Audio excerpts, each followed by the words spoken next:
Okay, well, it depends on the situation in which they're making these requests. There's a number of possibilities for that. So let's start with the first one, which is you've taken your script to a production company or an agency and they say, yeah, there's something good here.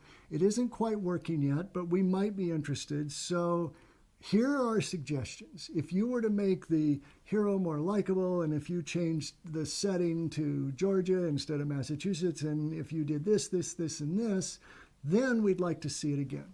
Okay, you don't ever have to do those. That's just someone who's saying, we might be interested if you bring this back with these changes we think would be a good idea.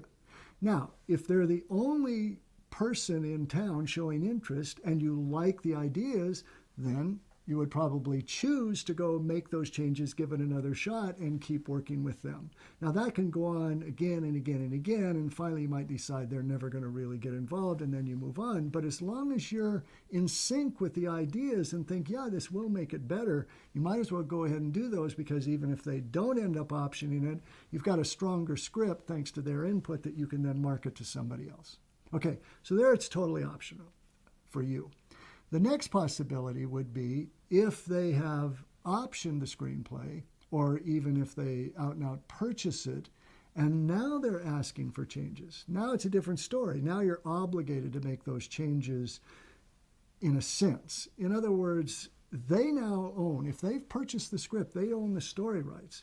And so they can take you out of that project anytime they want. They might have to continue paying you for the rewrites you're guaranteed, but they could just pay you off.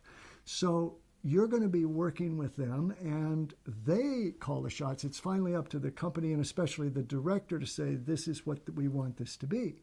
Now, it usually, as a screenwriter, would serve you well to make the changes that they're requesting or they think would be a good idea, because if you refuse, they'll get somebody else, and that decreases the likelihood that you're going to get sole screenplay credit or perhaps even any screenplay credit on the movie. So you, again, want to stay as involved as you can.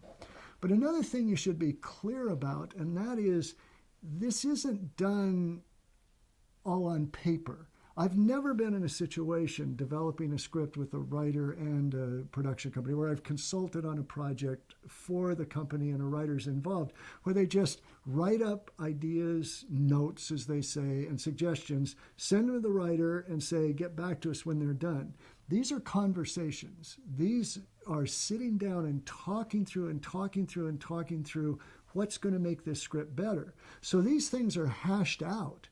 They're argued and they're discussed and they're brainstormed. So when you go off to make the changes in those situations, you're already on board, hopefully. Now, it could always come in those situations to a point where it's just like the director finally says, look, I don't care if you like it or not, it's my way or the highway. I've seen that happen so seldom. I mean, it could, especially if you have a really headstrong or obnoxious director. But most of the time, it's a collaborative thing. And so it's not a question of when should you or shouldn't you do it, or should you or will you. It's standing up for what you believe in this conversation, coming to an agreement with everybody on what's going to be done. And then, of course, you want to go do it as quickly as you can, because they're going to be under pressure to get this produced, or they've got a deadline or something like that. But you're going to, in those situations, do it much more willingly because you were a part of the decision.